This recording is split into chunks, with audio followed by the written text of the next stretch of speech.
현대 문명의 발전과 문화의 발전은 자동차 발명 전후로 나뉘어질 수 있다고 해요. 과거 사람들은 두 발로 걸어 다녔습니다. 그 결과 하루에 고작 갈 수 있는 거리가 많이 잡아봤자 한 30km. 근데 사람마다 달라요. 어떤 사람은 30km는 커녕 200~300m 걷고서 하루 종일 몸져 있는 경우도 있죠. 그래서 거기에서 평균이 생겼다고 해요. 기본적으로 30km 갈 수 있는데 어떤 사람은 3km밖에 못 가니까 평균 어림잡아서 하루에 갈 수 있는 거리는 이 정도자라고 결정해 놓은 거죠. 그랬던 세계가 인류가 야생동물을 가축화시키면서 걷는 거리가 달라졌습니다. 하루에 100km까지 갈 수 있게 되는 것이죠. 그 결과 동물을 사육한 민족의 세계가 강해지고 넓어질 수 있었습니다. 징기스칸이 세계를 정복했던 이유도 말을 사용했기 때문에 그렇습니다. 그렇게 인류가 걸어갈 수 있는, 갈 수 있는 하루의 거리, 도달 거리가 100km 정도 됐을 때 마침내 20세기에 자동차가 발견이 됩니다. 자동차, 스스로 움직이는 차라는 뜻이죠. 힘주지 않아도 애쓰지 않아도 스스로 갈 수 있는 자동차를 타게 된 결과 적게는 수백 킬로미터에서 많게는 수천 미터에, 수천 킬로에 이르기까지 사람들의 하루에 이동하는 경로가 달라졌습니다. 이 자동차의 발명으로 인류의 문명이 그동안 수천 년 동안 이루었던 것보다 더 급속하게 발전할 수 있었고요.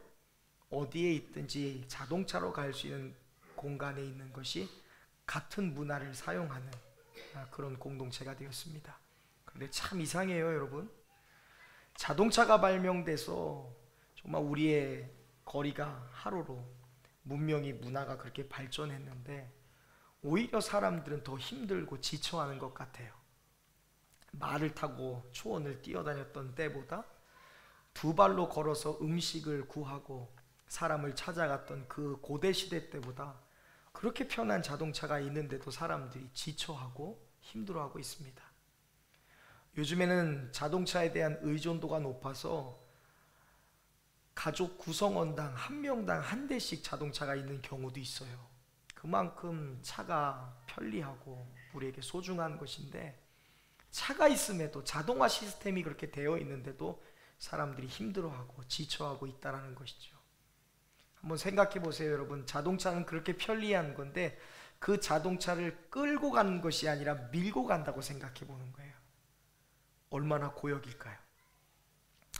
조그만 경차를 타고 다니시는 분들은 그나마 좀 수월하게 밀 수 있어요. 그런데 여러분, 승합차, 봉고차 타고 다니신 분들, 트럭 타고 다니신 분들 생각해 보세요. 자동차 밀고 다녀야 된다고 생각해 보세요. 얼마나 고역일까요? 그런데 그런 생각을 해보는 거예요. 자동차를 타는 것이 아니라 밀고 가야 될 상황이 생긴다면 그 상황은 과연 언제일까? 자동차를 밀고 가야 된다면 여러분 언제일 것 같으세요? 기름이 떨어졌을 때입니다.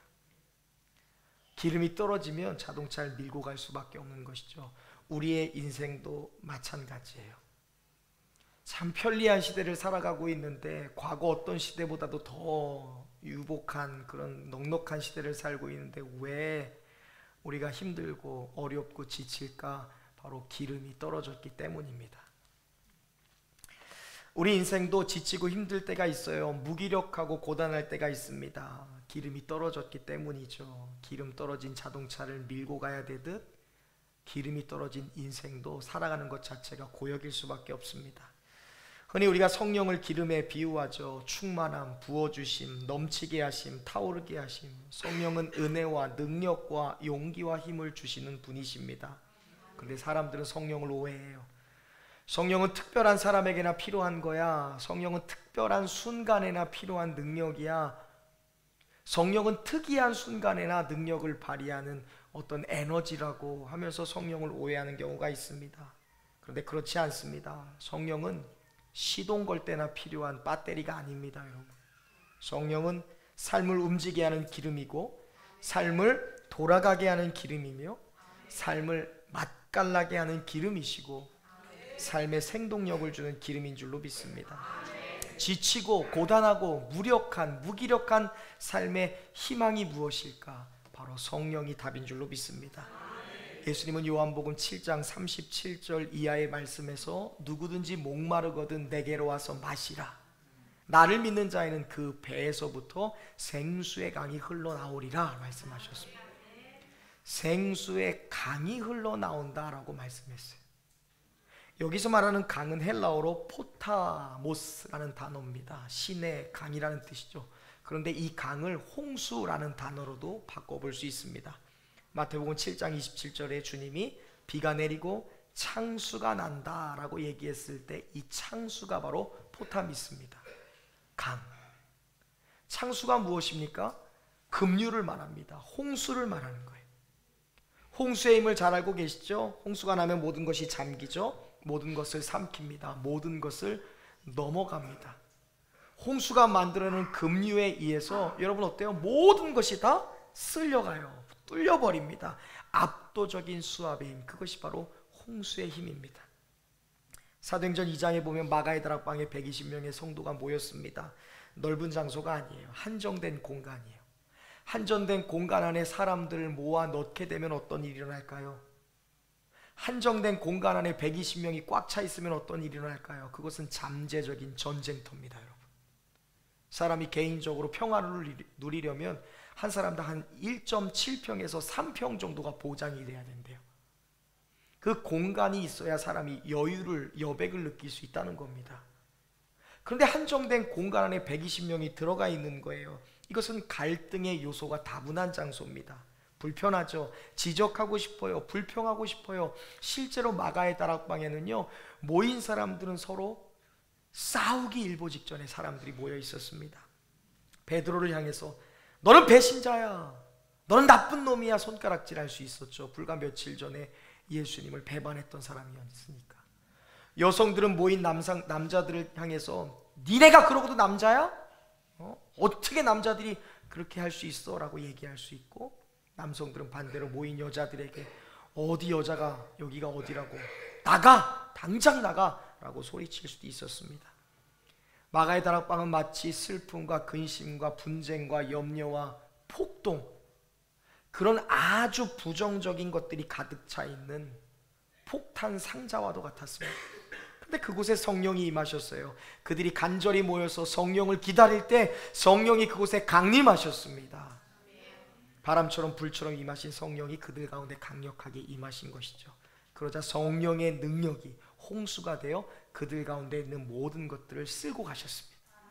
불평도, 원망도, 걱정도, 무기력함도, 불신도, 어떠한 삶의 모든 부정적인 것도 다 쓸어 가셨어요. 의심도 사라지고 불신도, 걱정도, 염려도, 두려움도 사라졌습니다. 그리고 마침내 하나됨을 누리는 완벽한 천국의 모델하우스가 되었습니다. 성령은 그들을 새롭게 하셨습니다. 겁쟁이들이 선지자가 되었죠. 다락방에서 숨죽이며 지내던 120명의 성도들이 성령 충만하여 담대함으로 나가 예수 그리스도가 하나님이 보내신 메시아시다, 예수가 우리의 구원자시다, 그분이 하나님의 아들이시다 라고 복음을 외치기 시작했습니다.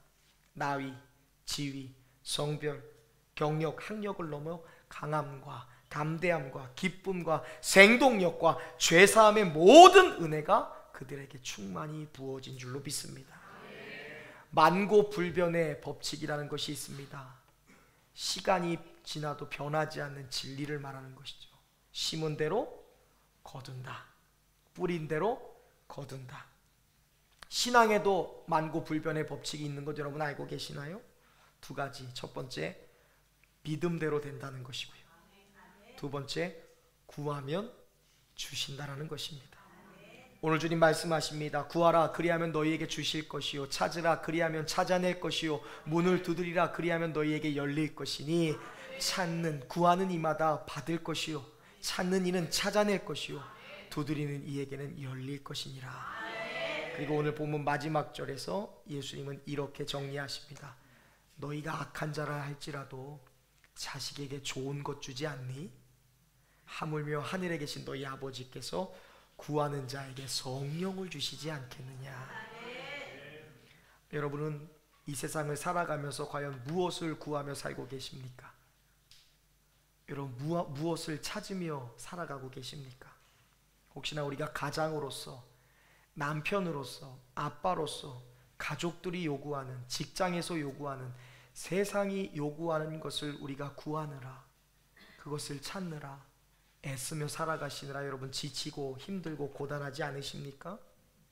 어머니로서 여러분 맡겨진 책임을 다하시고 가정을 돌보고 남편을 내조하고 자녀들을 양육하거나 하는 일로 여러분 지치진 않으셨습니까?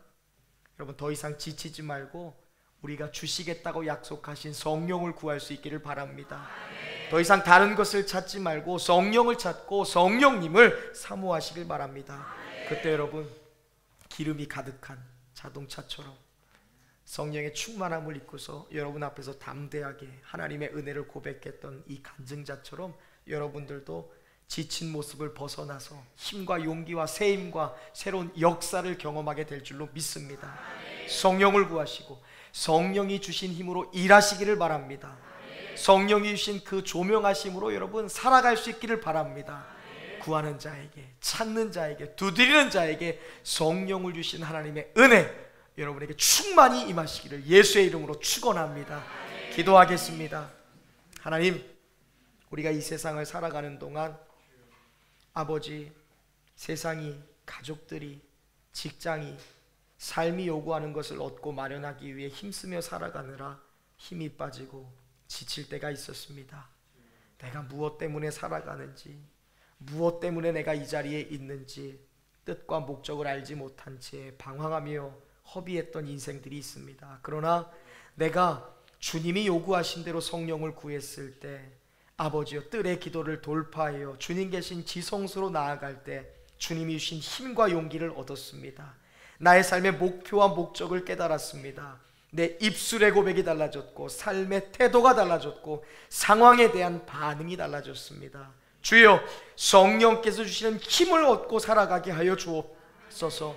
우리에게 놀라운 은혜와 우리의 삶을 조명하시고 깨닫게 하시고 지시하시고 도와주시는 성령님의 은혜로 말미암아 일하며 그 성령께서 함께 하시는 은혜로 말미암아 살아가는 용기와 힘을 얻게 하여 주옵소서. 나는 성령 없이는 살아갈 수 없습니다.